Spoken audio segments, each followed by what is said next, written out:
So we have a really nice looking Grand Water Trine forming. And it's going to be activated tomorrow when the moon goes conjunct Mercury in Scorpio at about 24 degrees, 23 degrees.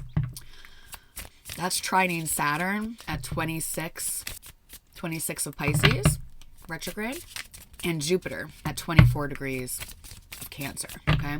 The moon, ruler of Cancer. Mars is also engaged there. Mars is at 20 degrees of Scorpio, ruler of Scorpio. So I think he's going to play something in this mix as well.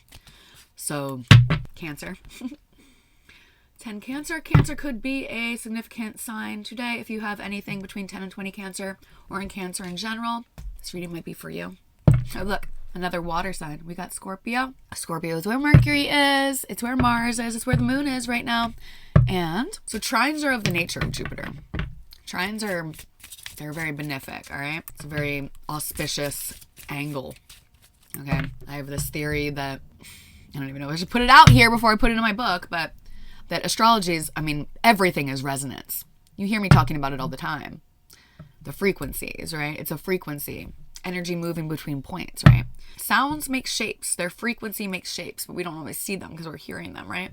But for instance, a harmonious sound will make a triangle. A major chord will make a triangle.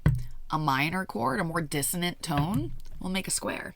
Squares are of the nature of Mars. That's not very harmonious, right? It's all in resonance. Everything is sound. Everything is vibration, okay?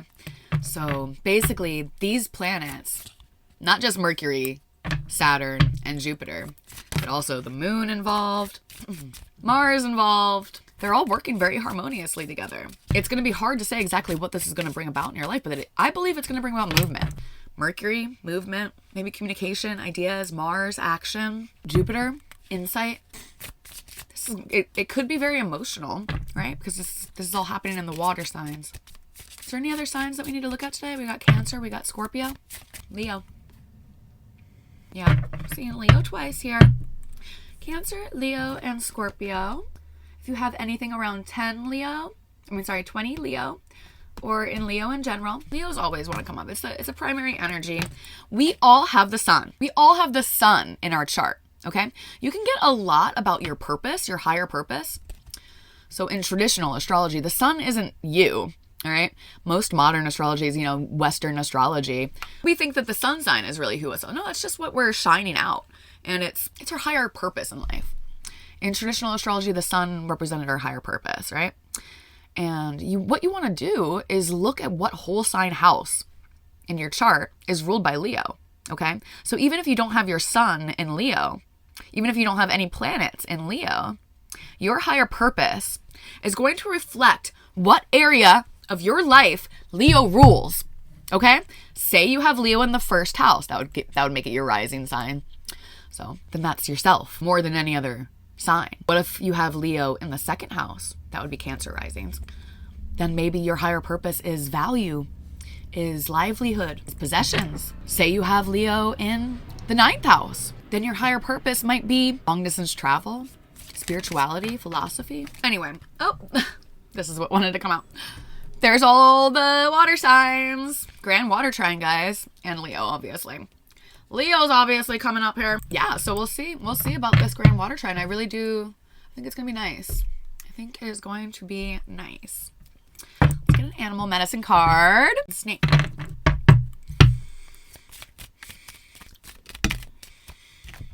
Mountain lion. Kind of came a little reversed. All right. Was there anything else? Mountain lion. I did see that earlier. Maybe that lynx needed to come out. There's that snake again. Spider. Transformation is happening. Okay, we'll get to those at the end. I believe that this has to do with leadership. Leo. My torchbearers. We all have Leo in our chart. We all have a sun. It represents where we rule, okay? So I'm not just only focusing on my Leos. I'm going to use this deck that I don't really like that much, this newer one, but I want to give it some love. I feel like this one. It's the 7 of Wands, and it says Scorpius, so Scorpio. Scorpio is extra significant here. So 7 of clubs or 7 of wands did kind of come reversed. It's a card of standing up for what you believe in. It can sometimes be about defensiveness. It's going to be about fighting for something. Mercury in Scorpio, Moon in Scorpio, Mars in Scorpio. Scorpio is a Mars-ruled sign. It's a water sign. It's a feminine sign or a nocturnal sign, a yin sign. It is a fixed sign, middle of the season. We're about to enter Scorpio season. The sun is at 29 degrees of Libra. Scorpio.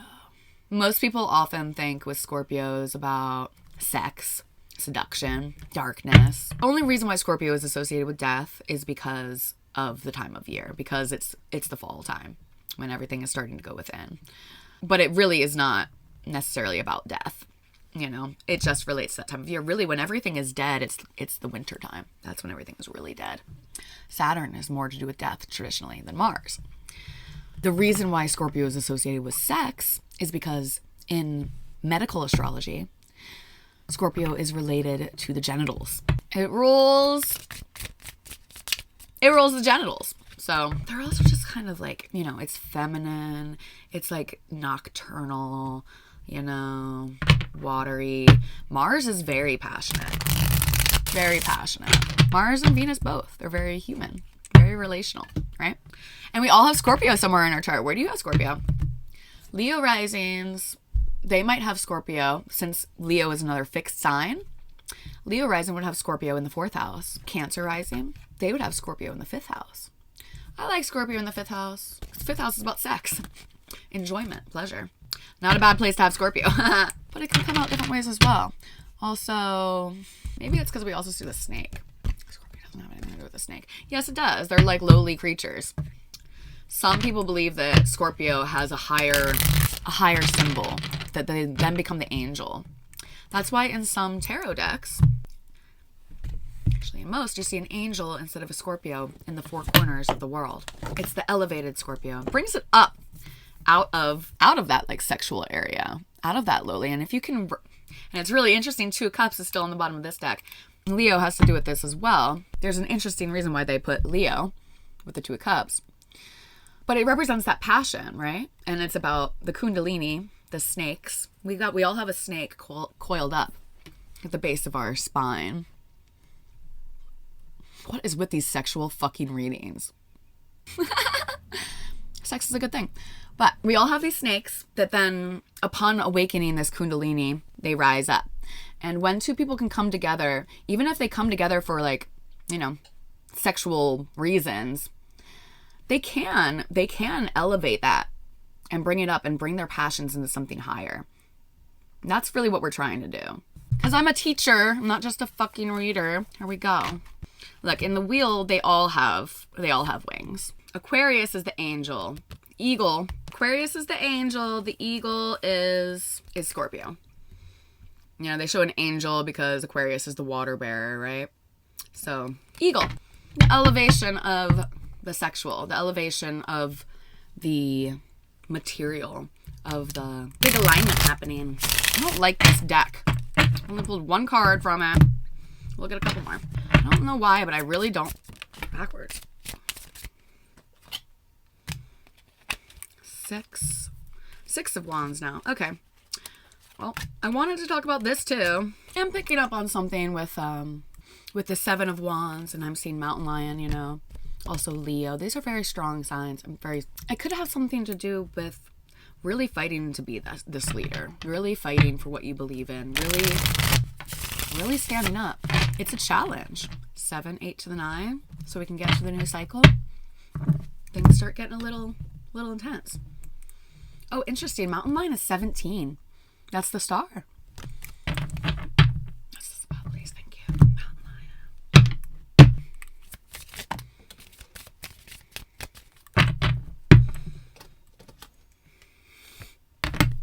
Ace of Swords. Ace of Swords. Knight of Wands is on the bottom.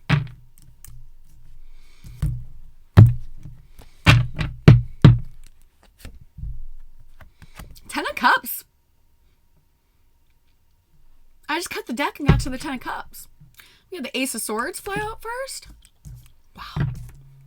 There's that Knight of Swords again. We have the Knight of Swords and the Ace of Swords coming out. That's taking action, taking clear, decisive, quick action. Might involve communication or a message of some sort of truth. Okay. 10 of Cups. Happily ever after. That's nice. King of Cups. Scorpio vibes. What else? Knight of Cups. Knight of Cups. We got Knight of Swords and the Knight of Cups. 8 of Cups reversed. The Moon reversed. With the Devil on the bottom of the deck. Yesterday, but they're reversed. We had the 8 of Cups yesterday, and we had the Moon yesterday. Well, the Moon was... Maybe someone is facing their fears. Someone's finally setting off into the dark. I'm seeing the Devil. Someone's trapped with the Devil, though. Let me see. Please clarify the 8 of Cups and the Moon. Maybe someone tried... yesterday was all about, like, someone trying to walk away and then not being able to. What's the 8 of Cups and the Moon about? Setting off into the dark, leaving something behind. King of Cups. The Emperor. Okay. So, we have an Emperor on our hands who might be a water sign. Could be Cancer, Pisces, Scorpio. I like to look at the kings as the fixed signs a lot of the time, but really it doesn't matter. They don't need to be associated with signs at all. This is someone, because the Emperor has all the kings within him. We all have all of the kings and all of the queens within us. Okay? There's the active way that we rule with each suit, and then there's the receptive. And we can't always be perfectly balanced, and we're always learning, right? You can be a divine masculine or a divine feminine and still be working on some of these elements.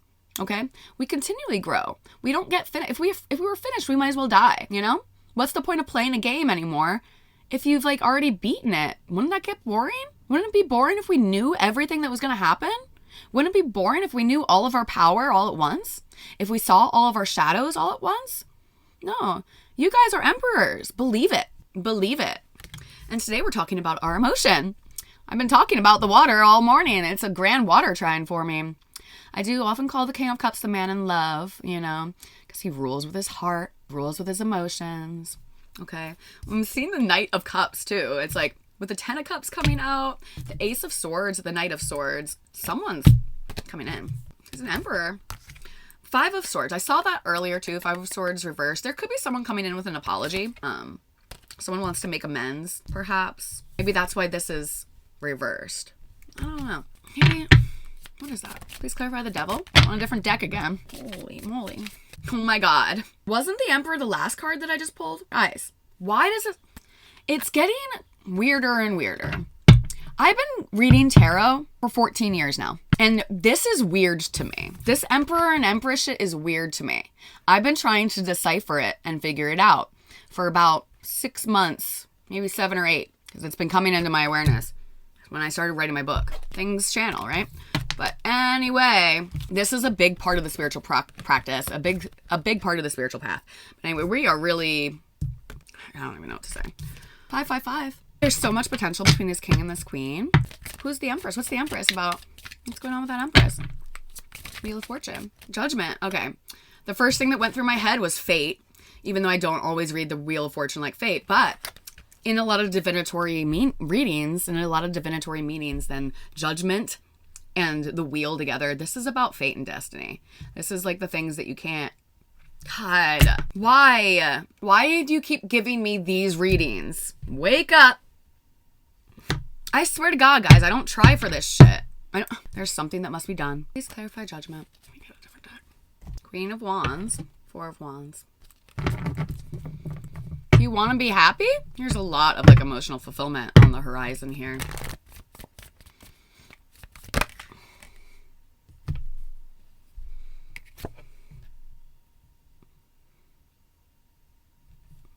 It's a yes. It's a truth. It's yes. It's a yes. Guys, why does the Ace of Swords keep falling out? Why do I keep cutting to the fucking Empress? Someone needs to apologize. Someone's waiting for an apology. They might not ever get one.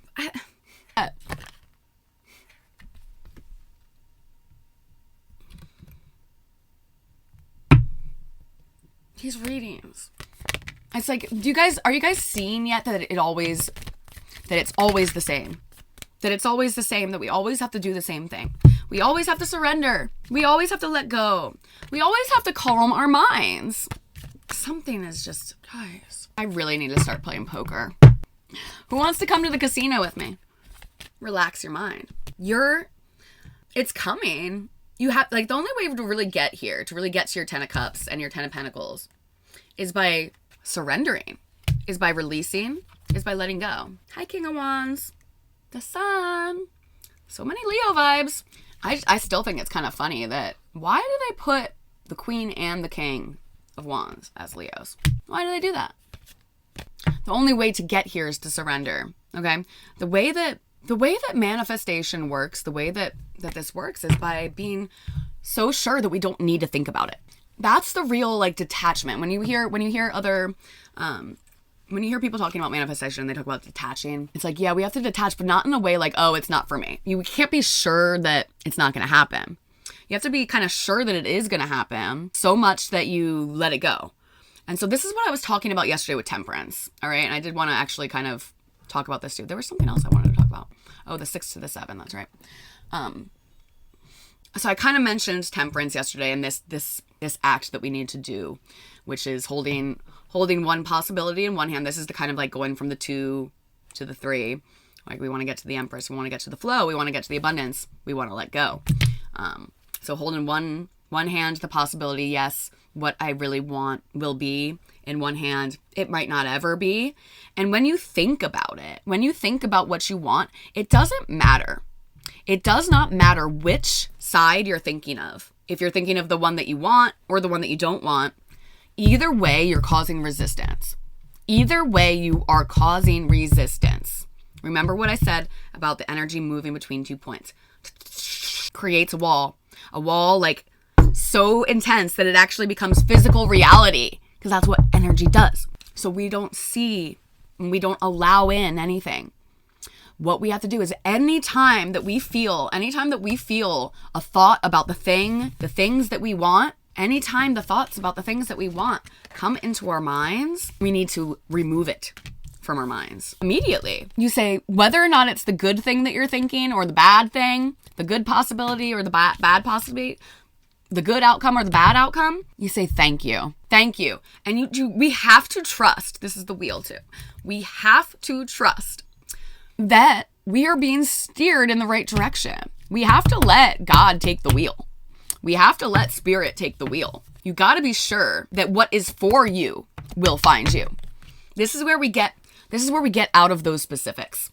We get out of those specifics, okay? Because it's going to cause resistance, and we don't always know. And sometimes that happens to us. We get so hung up on one person. We get so hung up on one person thinking that that's the only way it can be. That's all I want. All I want is this, what I see. When you don't even know that there's when you don't even know that there's something much better, much more suited for you out there, okay? You have to realize that we can't know each step of the path. You can have the final goal in mind. I know I am going to get my emotional fulfillment. I know I'm going to get my happily ever after. I know I'm going to get my material fulfillment. I know I'm going to get the house, the spouse, the kids, the dogs, the family, the legacy. If that's what you want. But you have to take the middle of the alphabet out. We know we are at A and that this is at Z, okay? We don't have to worry about the rest of the alphabet. We just have to trust. One step at a time. What is yours will be yours. Always. Always. Oh my God. There's the Queen of Wands again. What is with these guys? I'm not asking for it. I'm asking for new readings, guys. Promise. Because I want to talk about the leader thing. And because we got Mountain Lion there. And because we are all leaders. Okay? Stay open to it. You need to stay open to the possibilities. Come up onto the cliff. Look, your ships are coming in. We don't know exactly what it's going to look like, but it's going to be good. Just cut to the fucking sun again. Knight of Wands. A lot of knights. A lot of action. My astrology. Oh my God. The Emperor. Always. Always with these guys. King and queens. My kings, my queens, my emperors, my empresses. What was I saying? What the fuck was I saying? The 7 of Clubs. Okay. My leaders. As soon as you announce that you want something, whether or not you're announcing it to yourself, once you recognize that you want something in yourself, your own self is going to challenge that. You're going to question it. That's kind of like that black and white thinking, right? It's like, oh shit, do I really want this? Can I really have this? It also comes in the outside form. Like whenever we have a victory, whenever we get recognition of some sort, whenever we announce to the world, hey, this is who I am, this is what I believe, you know, you are going to get challenged. There's always going to be haters. That's why the Seven of Wands is like this. That's why he's wearing 2 different shoes. Because as soon as he gets this victory, as soon as he gets this recognition, as soon as he gets this understanding, he gets challenged. Whether or not it's by himself or by others. This is fighting for what you believe. Fighting for what you want. Fighting for what you're passionate about. Can I get anything else on that? We don't know how it's going to turn out. Have I gotten all the aces now? Yeah, Ace of Cups, Ace of Pentacles. Oh my God! Guys, literally just cut the deck. I was like, where's the Ace of Wands? And then I cut the... What do you want? Follow the fire. Boner and Whelp card. Jesus. Mountain Lion can be a very difficult power totem for you to have because it places you in a position to be target for the problems of others. When you, that's why the 7 came up first. You're going to be challenged if you want to be a leader. Be prepared. You're going to challenge yourself when you know you want something. Be prepared. You could be blamed for things going wrong or for always taking charge when others cannot. You could become a perfect justification for the insecurities of others. Mountain Lion medicine involves lessons on the use of power in leadership. It is the ability to lead without insisting that others follow. It is the understanding that all beings are potential leaders in their own ways. The use and abuse of power in a position of influence are part of this great cat's medicine. If Mountain Lion has come to you in your dreams, it is time to stand on your convictions. It's time to stand on your convictions and lead yourself where your heart takes you. Others may choose to follow, and the lessons will multiply. If you have pulled the card of Mountain Lion, you may be asked to review the purpose behind your personal beliefs. You may need to discover whether or not your plans include a pride of cubs wanting to be like you, or to share in your dreams. If you are already a leader, the question may be whether or not time has come to push the cubs out of the cave. If you are aligned with cat medicine, you are considered to be king of the mountain, and never allowed to be human or vulnerable. The pitfalls are many, but rewards are great. In assuming the place of power the Mountain Lion affords, you must constantly be aware of keeping peace. However, you can never make everyone happy unless you lie to yourself or others. This is human nature. Therefore, the first responsibility of leadership is to tell the truth. Know it and live it. My God, guys, tell the truth. Tell the truth. Know it and live it. And your example, know it and live it. Live what you believe. A synthesis between the 9th and the 3rd house. Know it and live it, and your example will filter down to the tiniest cub in the pride. Responsibility is no more than the ability to respond to any situation. Panic is not a part of this sacred medicine. Wow. Okay, well, this is a really nice, powerful reading. I love you guys. Anything else? You know me. I can't ever stop. Set off into the arc, my kings. My King of Cups. Take a risk when it comes to your emotion. Give and receive. There's someone who wants something. Okay. I hope you guys have a great day.